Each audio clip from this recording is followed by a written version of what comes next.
Hello, we're Team Snack, and today we'll be presenting to you a Fitbit marketing campaign. This marketing campaign is intended for Fitbit CEO James Park and is cultivated from the Snack marketing team, as well as inspired through the Fitbit narrative. This proposal includes a strategic plan to refocus Fitbit's brand image to target the health and wellness industry through utilizing benefits of their fitness tracker. This realignment is being implemented in order to resolve current and future issues that Fitbit faces. Meet Team Snack.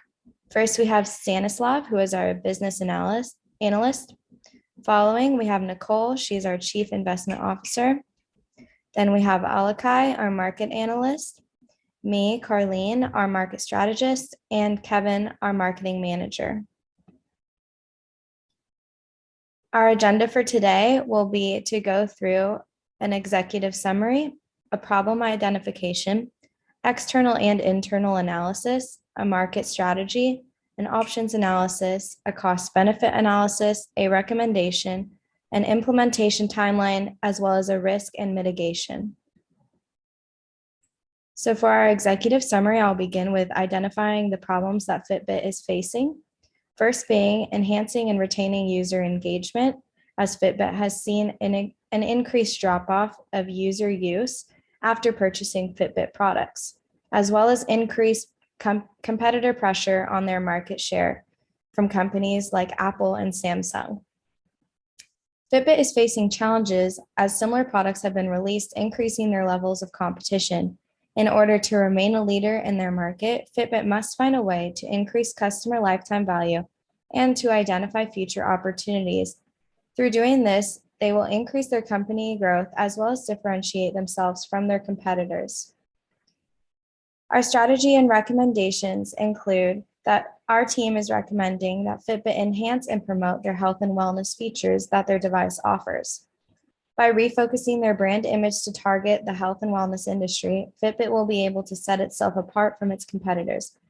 Establishing more deals with other businesses, such as Walmart or General Electric, will develop a more diverse corporate portfolio and aid in reducing competition from the smartwatch industry. Some value that this campaign would add to the Fitbit company is an increased consumer base, valuable partnerships, content for social media, touching on a new network, as well as differentiation from their competition.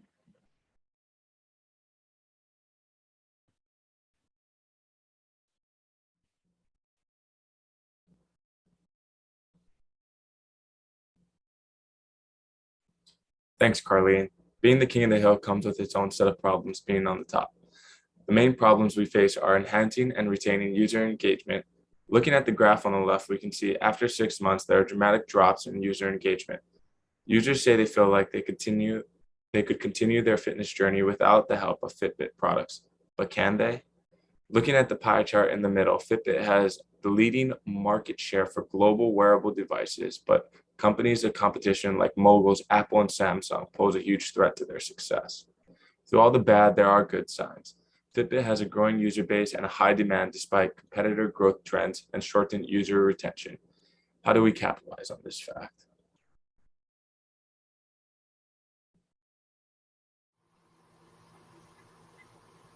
All right, thanks, Alakai.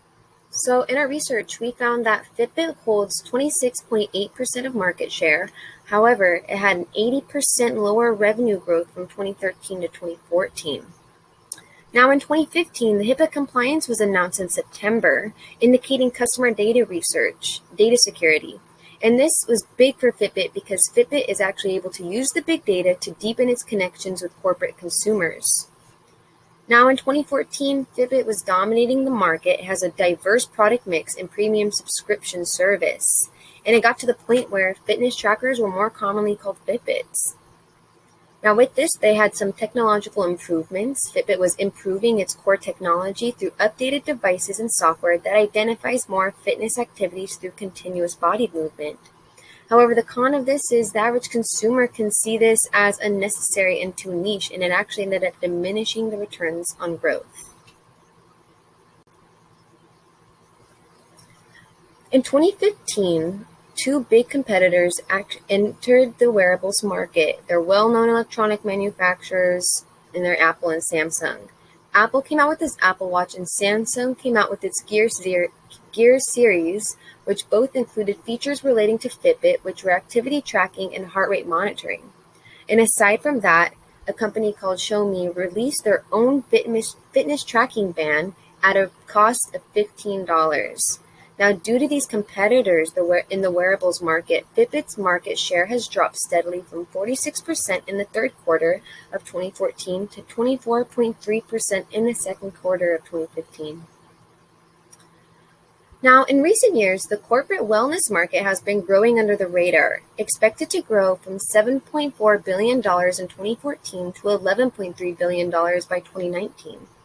Fitbit already has partnerships with Bank of America, Time Warner, and BP. Most recently, Target subsidized the Fitbit Zip for 335,000 employees as part of their health initiative. And corporate partnerships with Fitbit currently account for 10% of Fitbit's revenue stream. Now, the wearable device industry's market size in 2015 was valued at $19.6 million, and it's forecasted to reach $57.7 million by 2022, growing at a CAGR of 16.2% from 2016 to 2022. Now, the sales in the wearable device market tripled from 2013 to 2014. The number of devices being shipped went from 17.7 million in 2013 to 40.7 million in 2014, and it's actually predicted to reach 101.4 million by 2019. Since in 2014, consumers spent over $200 billion on health and fitness services. Thanks, Nicole. Now we're going to take a look at our options analysis to determine which of the strategies we developed is the best fit for Fitbit. Our first strategy would be to become a sponsor for the 2016 Rio Olympics, where we would run ads in between Olympic events, as well as run a campaign on the Fitbit app where users could compare their activity levels against Olympic athletes. This would boost global brand strength and decrease in-app churn rates. The Fitbit brand is already very well known and would tie in well with the Olympics, both being centered around fitness. The biggest drawback of this strategy, however, is the high cost of entry, as an Olympic global partnership costs, at minimum, $200 million for a 4-year contract. The second strategy would be to acquire a fitness or gym equipment company to develop integrated Fitbit gym equipment. This could include stationary bikes, workout machines, free weights, even shoes or clothing. This model would increase user engagement through the active use of this equipment, while the integrated Fitbit tracking technology would consistently be utilized in workout routines, decreasing churn rate. The downside from this is the high cost of acquisition, and this strategy would also require higher purchasing power from the end consumer. The last strategy would be to reposition Fitbit to cater more towards the health and wellness benefits of the fitness band, while reaching out to more corporations to establish more corporate accounts. This two-pronged strategy would redirect the target market to capture more customers with an affinity to healthcare products, while avoiding competition with bigger tech companies and their smartwatches. This would all be done while gaining revenue streams through new corporate accounts. The main drawback to this strategy would be that there would be more work to do between repositioning the product and searching for new corporate relationships, as well as there being less attention directed towards end consumers. While each of these strategies have merit to them, let's take a look at the cost-benefit analysis to determine which one of them is most feasible at this time. First, looking at the Olympic sponsorship. The biggest concern is the $200 million entry to become a global Olympic partner. This large fee would be supplemented by an estimated $25,000 budget to run the in-app campaign, although there would be an estimated 50% return on investment, resulting in around $300 million in revenues, as well as a decrease in churn rate. This would be an extremely risky strategy, as Fitbit had a gross margin of around $180 million in the second quarter of 2015. Although there is a high chance for profits, the risk involved would be too much to manage. Acquiring a fitness equipment brand would also be expensive, although not nearly as much. It would cost roughly between $65 to $100 million to acquire a gym equipment company that would pair well with our integrated design. Aside from this, there would be demand for account managing positions, which aside from commission costs, could cost around $75,000 annually in salary. This strategy could potentially lead to $30 million in revenues within the first year with this new product offering, while decreasing churn rates by roughly 8%. Finally, the repositioning strategy into health and wellness, alongside investing into more corporate accounts, would cost roughly $100,000 for the actual repositioning campaign, while more account managers would also have to be brought on to manage the relationships established with large corporations. This strategy would result in roughly $15 million in revenue through each corporate account opened. It would also increase exposure to a $540 billion global health and wellness market, while reducing strain from competition in consumer markets. Due to the low overhead costs and more intangible benefits, we've selected the Health and Wellness Corporation strategy as our recommendation.